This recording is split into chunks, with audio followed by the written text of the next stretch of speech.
Hi everyone, welcome back to another video from Wake&Tech. Today I'm gonna be guiding you through how to fast forward video in CapCut.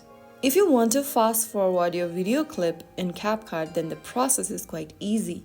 Launch open the CapCut application on your device and tap on New Project. Now select a video clip from your device's camera roll or from your CapCut's library that you want to add fast forward effect on. After choosing a video clip, tap on Add at the bottom right. Now, your selected video will open up in the timeline.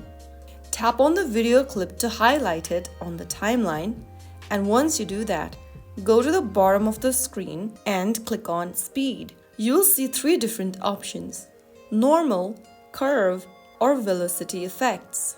Simply go ahead and choose normal for a steady speed change. Now, you can go ahead and choose the speed by tapping and dragging the little circle at the bottom. To fast forward the video, go ahead and place the little round dot to the right. For example, if you choose 2 times, your video will be twice as fast. Similarly, if you choose 5 times, your video will be super fast.